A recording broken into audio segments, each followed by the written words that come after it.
Let's turn now to the government shutdown that is continuing with no end in sight. Millions of Americans are on the verge of losing access to food assistance known as SNAP, often referred to as food stamps, as early as next week. SNAP serves 42 million people, and at least half of all states say they won't be able to extend food assistance to make up the gap.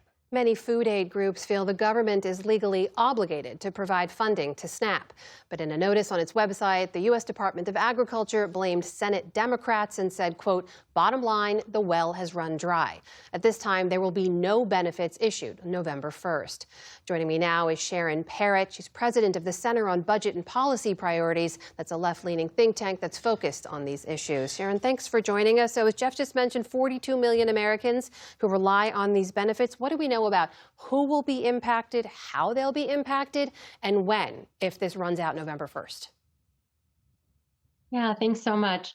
42 million Americans get help every month to be able to afford groceries at the grocery store. They are families with children. They are seniors. They are people with disabilities. They are veterans. They are workers whose low pay isn't enough to make ends meet. It is a broad swath of people, and what they have in common is they just lack enough income to be able to afford food. The SNAP program provides pretty modest benefits, only about $6.25 per day per person, but it is critical assistance that makes the difference in people being able to put dinner on the table every night. And Sharon, do we know if beneficiaries tend to be concentrated more in certain states, certain regions, red or blue states? Where are they? Yeah, people receive SNAP in every part of the country and in every state. It's a vital support for people in rural communities as well as urban communities and suburban communities, in red states and in blue states.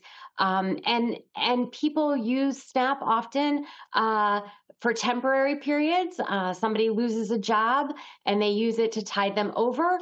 And then some people use it for longer because they're older and their fixed income isn't enough to be able to buy food on their own.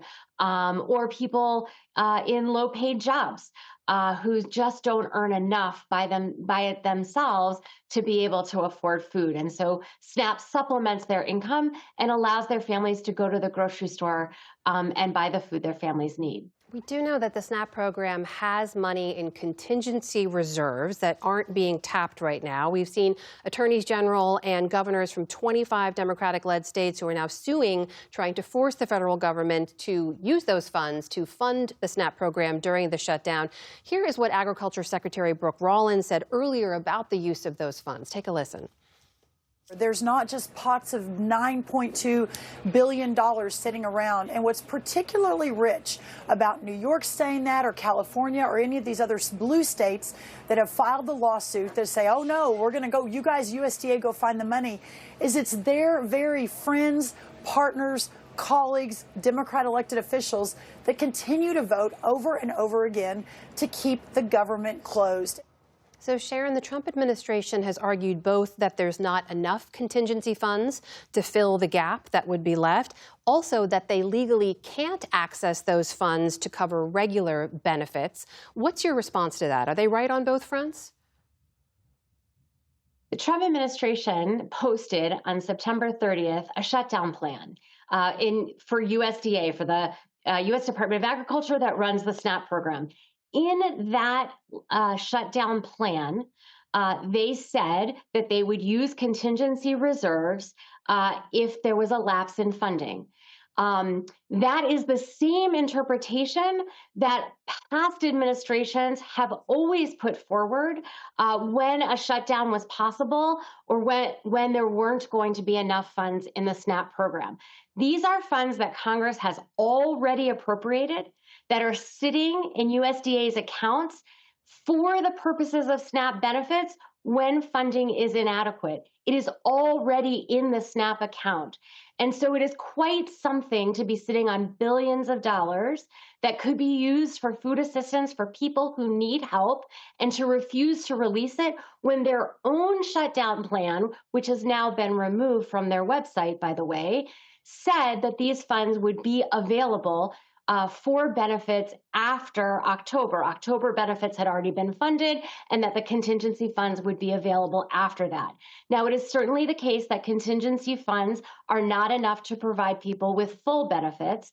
USDA also has legal transfer authority, which is just a fancy way to say that they have the opportunity, the legal authority to move funds around. And there is funding that they could move into the SNAP account that could supplement those contingency reserves and get people either full benefits or close to full benefits.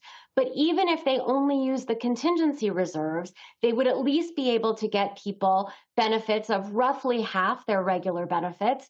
And while that's not nearly enough, it would provide more time to settle out the shutdown and would give people some resources with which to buy food. It is quite shocking, as someone who was a senior official in the Office of Management and Budget, to see that they have funds sitting in the SNAP account that they are not releasing for use for families so that families could buy food with it.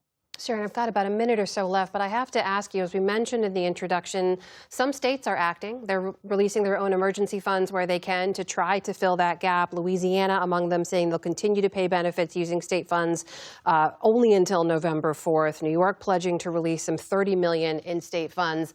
Is that an answer here? Can states step in to fill the gap? It's very difficult for states to step in and fill the gap, particularly when the administration is saying that if states provide funding and issue SNAP benefits, there's no reason to think that those funds would be repaid to the states. SNAP is a national program. It is in recognition that fighting hunger is a national priority. Benefits right now are fully federally funded, and the goal is to ensure that no matter where somebody lives, they have access to food assistance if they need it.